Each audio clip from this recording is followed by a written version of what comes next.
tinhas contado esta história? Publicamente acho que não. Que giro, exclusivo, vale a pena. Foi assustador. Agora é mandar isto para o Stephen King e esperar que ele escreva. Olá, eu sou a Mariana Alvim. Bem-vindos ao meu podcast, onde conhecemos diferentes pessoas enquanto leitores. Fiquem por aí, vale a pena. Luís Diogo Franco Bastos. Começa logo assim. Humorista português com um grande fraquinho pela cultura americana, especialmente a NBA. Teve 19,8 no exame de filosofia. Boa. Vês? Estás a Como ver? pus? Falaste do essencial. Está feito. Estão feitas as apresentações. Falaste do que era importante. O Luís é conhecido pelo talento em imitar vozes, até podia enganar qualquer um, mas é honesto, profissional e sério e faz muito mais do que esta proeza. É um dos nomes fortes da stand-up comedy em Portugal e nos dias úteis de manhã faz humor sentado na RFM. Sim, ao menos que seja sentado. Ora bem, é com informação privilegiada que podem ouvir em podcast e por falar em podcast, um que vale a pena é o Hotel. Obrigado. Onde o Luís criou toda uma série de ficção em áudio, ou seja, uma podsérie em que todas as personagens são criadas e interpretadas pelo próprio. É muito giro, fica aqui a recomendação. O Luís é um bom garfo, adora queijo, adora sushi, carne mal passada. Este é um belíssimo momento para eu, aproveito. Ai meu Deus. Aqui um momento, preço certo. Mariana Alvim. Trouxeste sushi. Eu vim ao teu projeto, então vou tratar-te como ao Fernando Mendes. Trouxeste queijo. Guardei na mochila até agora. Queijo de raclette. Para te dar raclette em direto no teu podcast. Isto é maravilhoso. Também tenho uma surpresa para ti, mas não é calórica. Boa. Mas obrigada, que querido. Que espetáculo. Eu pensei, isto vai passar a manhã inteira na minha mochila, vai derreter, mas eu não posso tirar para fora, senão ela pode ver. Está fresquinho, olha que giro. Queijo de raclette, que maravilha. É que vai já. Bom, isso vai durar até ao meio-dia. Exatamente. O Luís, como eu estava a dizer, lá está, adora queijo, adora sushi, carne mal passada, só que mesmo quase crua, senão já não dá. Não é bem quase, é mesmo crua às vezes. Sim, é só tchic por fora, não é? Sim. E depois tem fases em que come a mesma coisa durante bastante tempo, podem ser até semanas, até se fartar e passar para a próxima, não é? Sim. Faz. Falaste com a minha mãe no além para saberes isso. Às vezes o Luís até me envia fotografias de comida para fazer babar, porque nós somos gêmeos de estômago, não é? Sim. E nós partilhamos um estômago. Não é? Sim, temos um estômago ligado por Bluetooth. E partilhamos fotografias um com o outro e eu envio-te sempre uma resposta do emoji a babar. A babar, sim. Há pouco tempo tiveste a fase da carne vermelha. Já passou essa fase? Ainda continuamos? Vou voltar agora. Curiosamente mandei vir no sábado à noite, penso eu, de um site que eu gosto, passa publicidade, dou-te a dica também, chamado Home Butcher, que manda assim umas carnes mais difíceis de encontrar no mercado português, tipo o Wagyu da Austrália, etc. Mandei vir 1 kg de bife, larguei um salário mínimo. 1 kg de bifes é muito bom. Vai no instante também. Porque só se vende ao quilo, percebes que a coisa é séria quando eles só vendem ao quilo. Ok. Olha, tinha aqui, engraçado, já me ofereceste o queijo e eu tinha aqui esta parte desta história que é, uma vez eu ofereci um queijo que eu andava a gabar ao Luís, um naco assim grande de queijo com trufa, e depois o Luís foi ver a etiqueta e tinha 800 calorias e disseste-me isso. Nunca devia ter dito. Mesmo. Isso é daquelas coisas que não se deve ler. Não preferimos não saber. Eu comia a mesma, só que foi acompanhado com remorsos. Exato. Barrado com remorsos por cima. Bom, o Luís é dono de 2 cães que adora. Agora, o que faz babar mais do que nunca e dá gozo ver é a sua querida filha, a Luísa. Já está guardada para a minha nora. Está tudo combinado. Sim. Até porque se tivermos festa de casamento, vamos comer bem. Exatamente. No fundo é esse o grande objetivo. É garantir que se come bem nesse dia. Nessa festa, e comer e beber. O que é chato é que normalmente é o pai da noiva que paga. E isso já me deixa um pouco mais tenso. Maravilha. Mas os tempos estão a mudar muito. Eu acredito até que lá, não é? Até lá seja, sei lá, subsidiado pelo Estado. Ok, está bem. Porque se fosse a meia já não adorava a ideia. Não tenho assim tanta fé, mas pronto, do Estado. Vamos às compras e levamos nós. Sim, logo se vê. Apesar dos seus 1,86 m de altura, o Luís tem medo de insetos, mesmo os pequeninos, e não é só impopular barata. Rói as unhas. Formigas estou na boa. Na boa? Pronto. Só formigas, os outros não simpatizo. Ok. Rói as unhas, confunde cores, se calhar por isso é que adora preto, para não dar confusão. Os ténis são muitos e muitos são brancos. As t-shirts também variam, mas não muito. E quando está frio, veste hoodies, as camisolas com capuz, não é? Sabe que tem que chegue, mas acaba por comprar mais. Eu sei que isso é com livros e é mesmo sobre isso que vamos falar hoje. Vamos conhecer o Luís Franco Bastos enquanto leitor. Bem-vindo, Luigi. Obrigado, Mariana, e parabéns por este projeto. Olha, sabes que eu ouvi dizer. O preço certo em livros. Eu ouvi dizer que tu ressonas a soprar e às vezes assobias. És um cartoon. Será que é por isso que gostas tanto de banda desenhada? É possível que sim. Bem, já percebi que andaste a falar com a minha mulher. Claro. Para saberes que eu ressono dessa maneira. É muito querido. Sim. Eu sou um termoventilador. Muito bom, muito bom. Luís, então, quais os teus hábitos de leitura? Ora bem, eu recuperei hábitos de leitura com a pandemia que eu não tinha se calhar há anos, e acho que foi um dos aspectos positivos, foi de repente apercebeste que tens uma vida mais limitada e passas mais tempo em casa do que estavas à espera. Não é que eu não fosse caseiro já, mas todos ficámos ainda mais do que éramos. E virei-me para formas de entretenimento que não andava a explorar muito, e a leitura era uma delas. Eu durante alguns anos fui um leitor um bocado mais menos assíduo, e redescobri de facto nos últimos 2 anos o prazer que é tu experienciar a belíssima forma que é de tu experienciares uma história através da leitura, porque nós estamos sempre a consumir histórias e hoje em dia tens uma facilidade enorme. Netflix, séries, e é mais fácil. Todas na palma da tua mão, com uma disponibilidade inacreditável, um catálogo que há anos era completamente impossível e uma facilidade de aceder que era impossível, e experienciar uma história através de um livro.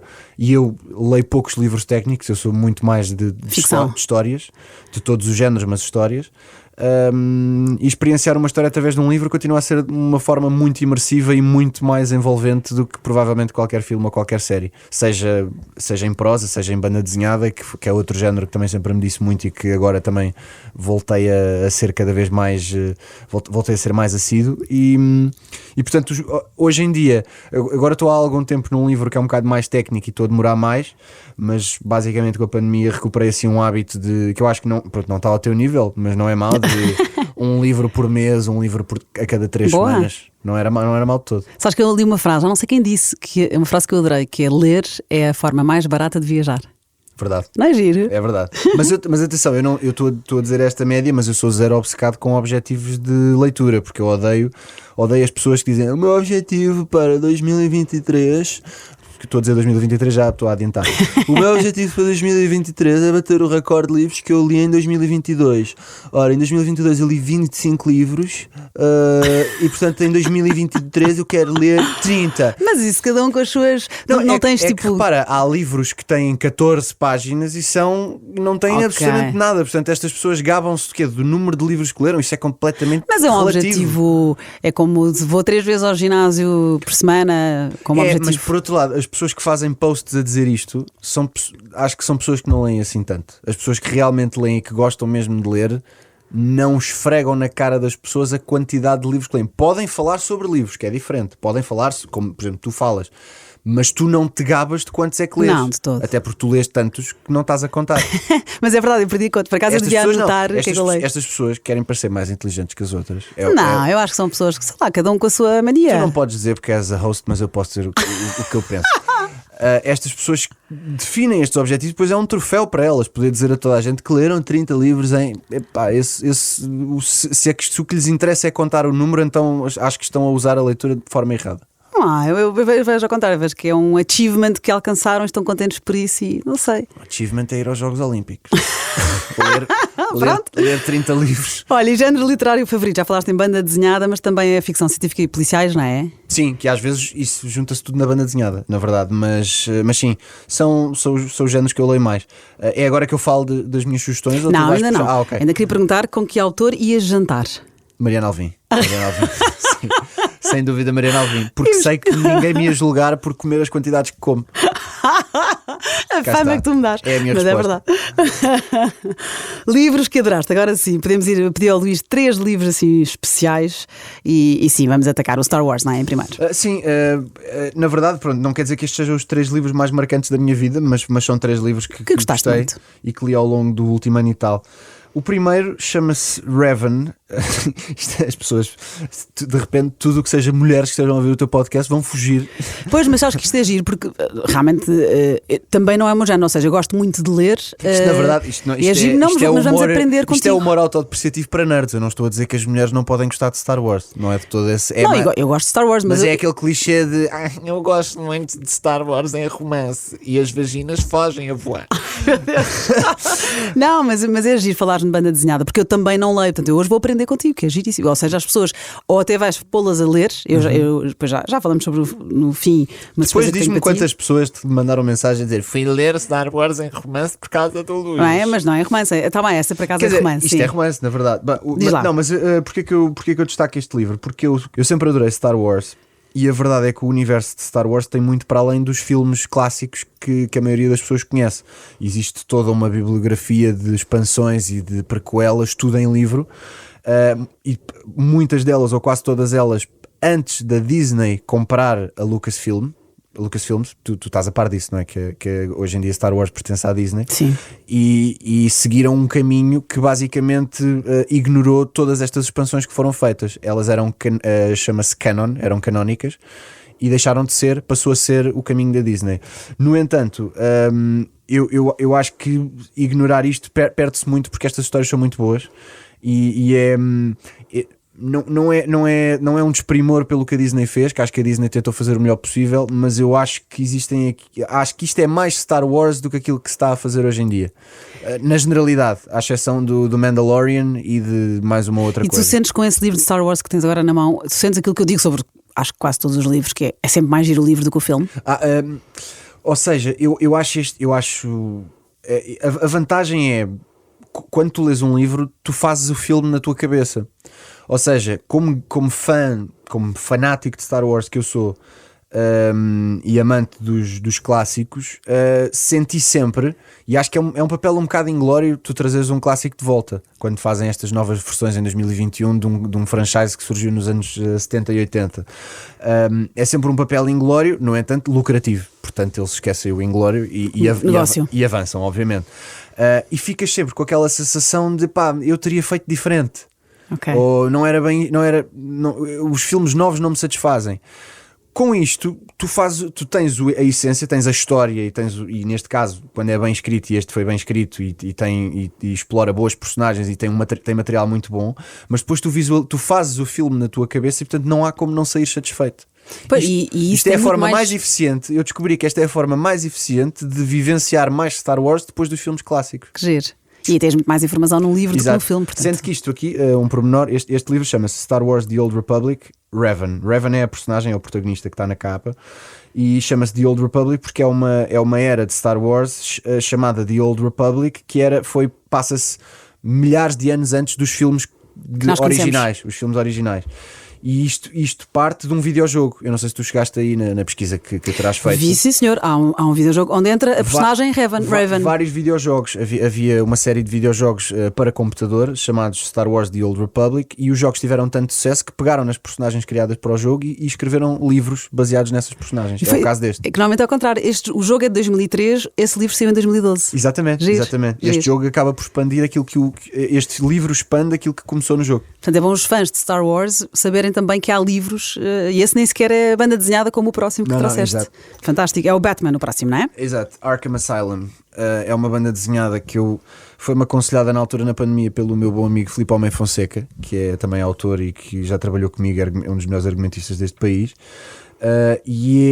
Eu destaquei esta porque, especialmente pela estética, em termos de história é ótima e gostei muito da semelhança de muitas outras bandas desenhadas que li, só que a estética desta banda desenhada é completamente diferente. Isto basicamente é uma sucessão de pinturas a óleo, quase, parece. É incrível, é lindíssimo. Isto não tem nada a ver com nenhuma imagem que tu tenhas visto em bandas desenhadas de outros estilos ou de outros autores. E eu gosto nesse aspecto porque, apesar de ser banda desenhada, puxa mais pela imaginação do que a banda desenhada tradicional, porque na banda desenhada tradicional tu tens tudo escarrapachado em desenho exatamente como aconteceu. Tu aqui tens às vezes imagens super vagas que te sugerem o que aconteceu e tu quase que imaginas tanto aqui como imaginas num romance. Só que lavas a vista com esta maravilha visual que é o Arkham Asylum, que foi escrito pelo Grant Morrison e ilustrado pelo Dave McKean. Este é mesmo daqueles livros que tu, lá está, ele está impecável, parece novo, tens de ter muito cuidado Sim, e há sim. alguém que dobre um cantinho da folha. Sim. Aliás, agradecer que não te aproximasses do livro, mas é porque a tua respiração pode gerar umidade. E acho que para os ignorantes como eu, o Arkham Asylum é o Elizabeth Arkham Asylum for the Criminally Insane. Exato, em Gotham City. É o Júlio de Matos do sítio de Gotham City, onde exato. está o Joker, entre outros. Todos os que o Batman apanha vão lá parar. Pronto, é E gira. depois fogem e ele tem que os pôr lá outra vez, senão eles deixavam de ter histórias para contar e livros para vender. Mas é giro, gostei mesmo também aprender sobre isso. E o mais um livro que trouxeste hoje? Watchmen, que é bem, o Watchmen provavelmente dirá mais a muita gente, porque o Watchmen não só já foi adaptado para um filme, Sim. salvo erro em 2008, Ok. realizado pelo Zack Snyder, como foi recentemente adaptado também este universo para uma série da HBO, Watchmen, com o mesmo nome, que esteve aliás nomeada e acho que ganhou inclusivamente Emmys ou prémios semelhantes. Sendo que o filme é uma adaptação da própria da história desta banda desenhada. Isto é a chamada novela gráfica. Aliás, o Arkham Asylum também é a chamada novela gráfica, ou seja, é um volume, uma história, uma peça única. Mas sabes que isso é uma coletânea, porque era uma edição mensal que depois foi publicada a coletânea. Isto em 87, num só volume. Isto exatamente. começou por ser uma E acaba por formar exatamente uma novela giro, gráfica. incrível. E portanto, que é o tipo de histórias que eu gosto mais de ler, na verdade, em banda desenhada. São histórias fechadas que tu compras um volume e tens logo a história toda. Não tens que esperar. Não, eu não sou aquela pessoa de estar à espera da semana seguinte para comprar o livrinho fininho que parece uma peça, um pedaço de jornal. Não sou esse tipo de fanático. E este livro é reconhecidamente uma das melhores bandas desenhadas de todos os tempos, se não mesmo a melhor, e penso que seja de todas as bandas desenhadas do género de super-heróis é a minha preferida.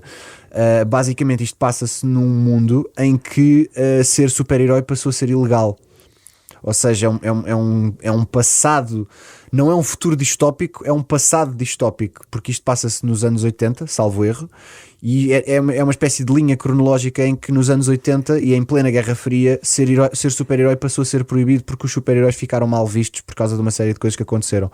Então todo o livro é à volta deste grupo, que são vários super-heróis que costumavam trabalhar juntos e todos se reformaram e seguiram as suas vidas com profissões normais ou etc. E às tantas começa a haver uma conspiração e eles começam a sentir que têm que se juntar outra vez para recuperar isso, mas juntam-se ilegalmente, porque lá está, passou a ser ilegal ser super-herói. Que é um conceito que sempre achei muito forte. Que giro. Este livro Watchmen foi mesmo um sucesso comercial, esteve na lista dos 100 best novels da Times e o Nicholas Barber, da BBC, ele descreveu como o momento em que os comic books cresceram. Exato. Que giro. Eles crescem. Escrito pelo Alan Moore, que é um autor ultra conceituado, e neste caso ilustrado pelo Dave Gibbons. Sim. E o colorist, quem é o John Higgins. E sabes mais que eu. Informei tudo. Autor favorito? Epá, isso é muito difícil. É muito difícil, mas tendo que eleger um, bem, não é necessariamente o favorito, mas é um dos autores mais importantes na minha vida. Vou dizer o RG, porque criou o Tintin, que é, apesar de eu gostar muito de super-heróis, e o Tintin também é, de certa forma, mas a banda desenhada mais marcante da minha vida é o Tintin, e possivelmente a literatura mais marcante da minha vida é o Tintin. Tem um significado gigante em vários aspectos, porque o Tintin, e lá está, até acaba por ser uma banda desenhada que mais pessoas que nos estão a ouvir acabarão por conhecer ou ter ouvido falar do que se calhar estas primeiras que eu estava a falar. O Tintin influenciou-me muito em vários aspectos, porque o Tintin tu levas uma ensabodela de estética, de criação, de criatividade, de humor, muito humor. Ter lido o Tintin em criança moldou o meu sentido de humor para sempre. E sou muito grato porque eu comecei a ler Tintin não por minha própria iniciativa, mas não foi uma imposição, mas foi uma forte sugestão da minha mãe. Que giro. Na altura. E correu bem, porque às vezes nós sugerimos livros exatamente, e nós cagamos de alto, chamemos-lhe assim, é o termo técnico, é cagar de alto. Eu lembro-me que a minha mãe colecionou, ainda tenho esses livros, a minha mãe colecionou o Expresso, não era o Expresso, o Independente, um jornal que já nem sequer existe. O Independente estava a trazer como, eu não me lembro se era como oferta, se era como pagavas um extra e trazia em partes, não sei se lhe chamaríamos fascículos, mas trazia as histórias do Tintin aos bocados, chamemos-lhe aos bocados. E a minha mãe colecionou todas religiosamente, e no final de teres todas, a última edição trazia uma capa dura para tu encadernares todas as que tinhas juntado. E a minha mãe mandou encadernar num senhor em Campo de Ourique que era do outro lado da rua, que era uma loja de encadernação, que é uma coisa hoje em dia existe, não, duvido, não é? Provavelmente não. Hoje em dia, se fores lá, provavelmente é um Starbucks. E olha, está aqui, isto é o Tintim, colecionei para ti, são umas histórias muito giras que a minha mãe conhecia e o meu tio, ainda hoje, o meu tio irmão da minha mãe, ainda hoje é fã. Falamos muito sobre Tintim os dois. Mas o Tintim é transversal, não é? Porque para miúdos e graúdos, sim, super ainda hoje, claro. E eu vou ler e tenho esses livros ainda hoje com a etiqueta a dizer o Independente e portanto sou muito grato à minha mãe por ter direcionado o meu gosto para aí. Sabes que uma coisa engraçada sobre o RG, ele chama-se Georges, peço desculpa pelo meu sotaque francês, Georges Prosper Remy. Sim. E o R de Remy e o G de Jorge, porque é Jorge, é com G, RG. Daí o nome dele. Não fazia ideia. É giro. Não ia até esse ponto. Boa, fui eu. Quer dizer, eu sabia que RG era nome artístico, não sabia exatamente das iniciais, do apelido e do primeiro nome. Eu fui recentemente ver a exposição na Gulbenkian, que não é sobre o Tintim, é sobre o RG. Ok. Que dá-lhe um toque mais interessante, porque em vez de não só tens os pormenores das histórias e da banda desenhada e percebes algumas técnicas, mas fala na perspectiva do autor. E tem lá coisas muito interessantes. Sim, ele morreu em 83. E há um museu RG na Bélgica também. Quero muito lá ir. Já falei várias vezes sobre esse museu com o nosso diretor António Mendes da RFM, que também é fã de Tintim, e que disse, como eu fui ao museu da Bélgica, a exposição da Gulbenkian soube-me a pouco. E eu fiquei, eu tenho que ir à Bélgica. Eu não percebo como é que eu nunca fui à Bélgica. Deixa aqui essa nota, é a primeira vez que falo publicamente sobre este assunto polémico. Exclusivo no podcast, vale a pena. Como é que um país que é especializado em Tintim, batatas fritas, cerveja e chocolate, e eu nunca lá fui? E esqueceres de Les Mules, os mexilhões. Sim, e já agora waffles. Sim. Portanto, sim. Recomendo-te. Eu vivi lá, o meu Erasmus da faculdade foi em Bruxelas, porque eu adoro francês, então queria aprender francês. Como é que tu não voltaste lá do tamanho de uma casa? Eu engordei bastante no meu Erasmus, mas não precisamos falar sobre isso. Okay. Uma história da tua vida que dava um livro. Olha, foi uma coisa muito curta, mas acho que dava um livro, e acho que dava um livro de um autor específico até. Vou-te dizer. Okay. Há um dia que eu tinha saído de casa, ia de carro, ia com a minha respectiva, ela ia no banco do Pendura, e estamos a passar ao pé do Parque Eduardo VII, naquela zona onde às vezes há muitos autocarros porque vêm excursões ver o Parque Eduardo VII, ou vem aquela coisa que é o Wonderland, que é aquela feira de Natal que é o inferno na Terra, não sei se o Parque Eduardo VII é um jardim muito grande, exatamente. Para quem não conhece. Não, eu vivia ali naquela zona, então era um mês por ano em que era impossível estacionar e entrar em casa. Parecia que o Benfica era campeão todos os anos, que era uma coisa que eu apreciaria, mas nem sequer era o caso. Tinhas de falar Olha, nem me lembrei no teu texto de apresentação. Mas eu consegui meter aqui.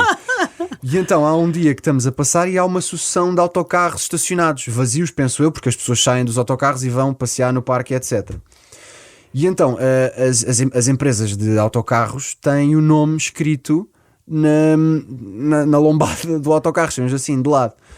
O último nome, e havia 2 autocarros que estavam seguidos, a última palavra do nome de um desses autocarros era Vera, e do autocarro que estava imediatamente antes, ou seja, a seguir, da esquerda para a direita, o primeiro era Madureira. Isto era o nome da minha mãe. De repente eu tenho 2 autocarros de empresas concorrentes, que não tinham nada a ver uma com a outra, estacionados um a seguir ao outro. A última palavra de um era Vera e a primeira palavra do outro era Madureira, e fazia Vera Madureira. E eu passo de carro por isto dias antes do Natal. A minha mãe que já faleceu. E nessa altura já estava no céu a tua mãe? Já estava bastante lá no céu. Estou toda arrepiada. Eu acredito Isto é o início de um livro do Stephen King, para mim. Pois. Tipo, 4 dias antes do Natal, a minha mãe, olha, vou falar com ele através de nomes de empresas de autocarros. Ou do Marco Levi, acho que é o Marco Levi que também fala com coisas, com pessoas do além, não, mas isto é, mas eu acredito, não sei se tu acreditas, nunca falámos sobre isto. De forma bastante bastante rebuscada de comunicar com os vivos. Olha, vou aparecer.